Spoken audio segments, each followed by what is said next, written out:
বলছিলাম বক্তব্য শুনে মানতে হবে জরুরি। 2, প্রমাণ সহকারে জানা মানুষের নিকটে বক্তব্য শুনতে হবে। 3, প্রমাণ সহকারে বক্তব্য শুনতে হবে। যিনি বক্তা তাকে দেখতে হবে তার বক্তব্য শোনা যাবে কিনা। মুসলিম গ্রন্থের ভূমিকাতে হাদিস রয়েছে, ইন্না হাযাল ইলমা দীনুন উনজুর মান তাখুজুনা দীনাকুম। এই বক্তব্য হচ্ছে দ্বীন, কোরআন হাদিস গ্রহণ করা হচ্ছে দ্বীন। তোমরা যার নিকটে বক্তব্য শুনছো তাকে দেখো। কি দেখবেন? আমি ঝংকার দিয়ে বক্তব্য দিতে পারি এটা দেখবেন, আমি দেখতে খুব সুন্দর এটা দেখবেন। যিনা বক্তাকেই দেখতে হবে।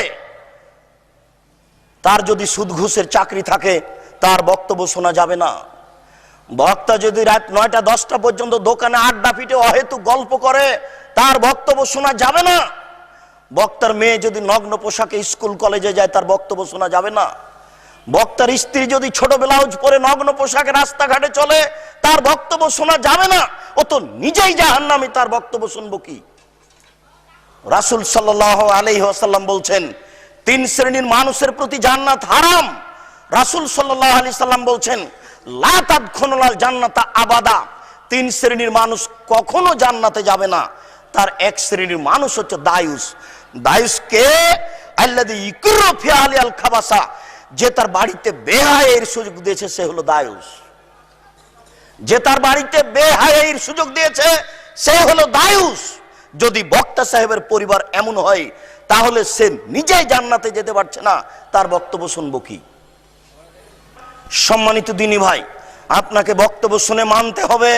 যার বক্তব্য শুনছেন তাকে দেখতে হবে। কি দেখবেন? মাথায় নেতা নেত্রীর ছবি রেখে আমার সামনে বসে বক্তব্য দিচ্ছে, আশ্চর্য।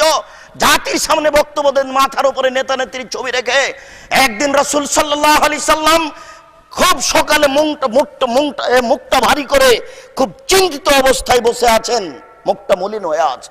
উম্মু সালমা রাদিয়াল্লাহু তাআলা আনহা বলছেন, আল্লাহর নবী আপনি মুখ মলিন করে বসে আছেন কেন? কি হয়েছে? তখন আল্লাহ রাসূল বললেন, শোনো, জিবরাইল আমার সাথে ওয়াদা করেছিলেন তিনি গত রাতে আমার সাথে সাক্ষাৎ করবেন। উম্মু সালমা শোনো, জিবরাইল আমার সাথে ওয়াদা করেছিলেন তিনি আমার সাথে গত রাতে সাক্ষাৎ করবেন। রাত পার হয়ে গেল, জিবরাইল আসলেন না। আমি বুঝতে পারি না ঘটনা কি। তাহলে কি আমার কোনো ভুল হলো? কেন জিবরাইল আসলেন না? এই কথা শুনেই উম্মু সালমা উঠে একটু ঘরের দিকে ঢুকলেন, দেখি ঘরে কিছু আবর্জনা অপরিষ্কার কিছু আছে কিনা। এই চিন্তা করে উঠে রাসূলের বিছানার নিচে দেখছেন, খাটের নিচে দেখছেন একটা কুকুরের বাচ্চা। তিনি কুকুরের বাচ্চাটাকে বের করলেন, বাইরে ফেলে দিয়ে আসলেন। রাসূল সাল্লাল্লাহু আলাইহি সাল্লাম নিজে হাতে উঠে পানি নিয়ে যেখানে কুকুর বসেছিল সেখানে পানি ছিটিয়ে দিলেন। পানি ছিটাতে না ছিটাতে জিবরাইল চলে এসেছেন। আল্লাহ রাসূল বললেন, জিবরাইল আপনি আমার সাথে ওয়াদা করেছিলেন গত রাতে সাক্ষাৎ করবেন, আসেন নিজে। আল্লাহ রাসূলের সামনে আসতেই তিনি বলছেন, জিবরাইল আপনি আমার সাথে ওয়াদা করেছিলেন যে গত রাতে আপনি আসবেন, আপনি আসেননি, ওয়াদা করেছিলেন। তখন জিবরাইল আলাইহিস সালাম বলছেন, জি এসেছিলাম, আপনার দরজা থেকে ফিরে গেছি। ইন্নাল মালায়েকাতা লা তাদখুলু বাইতান ফিহি কালবুন ওয়া তাসাবির। ফেরেশতা ওই ঘরে প্রবেশ করেন না যে ঘরে কুকুর থাকে, মূর্তি থাকে। যে ঘরে কুকুর থাকে, মূর্তি থাকে, যে ঘরে কুকুর থাকে, মূর্তি থাকে, ওই ঘরে ফেরেশতা প্রবেশ করেন না। আমি এসেছিলাম, ঘুরে গেছি। তার বক্তব্য শুনতে হবে। এই কয়েকটা জিনিস দেখার পরে 5, কণ্ঠস্বরে বক্তব্য চলবে না। কণ্ঠস্বরে বক্তব্য চলবে না। একেবারে পৃথক পৃথক শব্দ করে, বাক্য পৃথক পৃথক করে বক্তব্য দিতে হবে। জাবের রাদিয়াল্লাহু তাআলা আনহু বলছেন, এজা খাতাবা, যখন আল্লাহ রাসূল বক্তব্য দিতেন, আহমারা তাইনাহু, তার 2 চোখ লাল হয়ে যেত। পাস্তাদা গাজাবাহু, তার রাগ বেশি হয়ে যেত। ওয়ালা সাউতুহু, তার কণ্ঠ উঁচু হয়ে যেত। কান্নাহু মুনজিরু জায়স, যেন তিনি সৈন্য দলকে ধমক দেখাচ্ছেন। এই করতে হবে, সেই করতে হবে।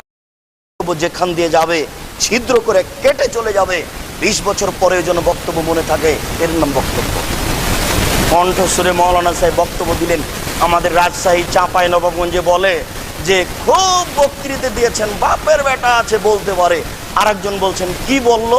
সেই তো জি কি যে বললো। তাহলে সেটা বক্তব্য হয়?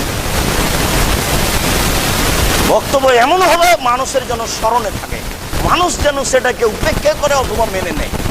ও বুঝতে পারবে তাহলে সে উপেক্ষা করবে, বুঝতে পারবে তাহলে সে মেনে নেবে। বলছিলাম আমাদের ব্যাপারে আজকে বেশি কথা নেই, একটু কথা যে রাসূল সাল্লাল্লাহু আলাইহি সাল্লাম বলছেন কাফাবিল মারে কাযিবান মান ইউহাদ্দিসু বিকুল্লি মা সামিয়া। একজন বক্তার মিথ্যুক হওয়ার জন্য এতটুকুই যথেষ্ট, শরীয়তের কোনো কথা তদন্ত না করে বলবে। একজন বক্তার মিথ্যুক হওয়ার জন্য এতটুকুই যথেষ্ট যে শরীয়তের কোনো কথা তদন্ত না করে বলবে। এটা একটা বই, একটা কথা লেখা আছে, আপনি পড়ে বলতে পাবেন না।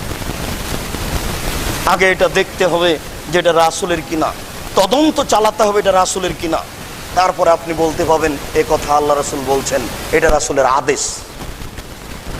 অতএব যা আমরা শ্রোতা, আমাদের ব্যাপারে এটুকু জোরালো বাণী যে আমাদেরকে সচেতন হতে হবে।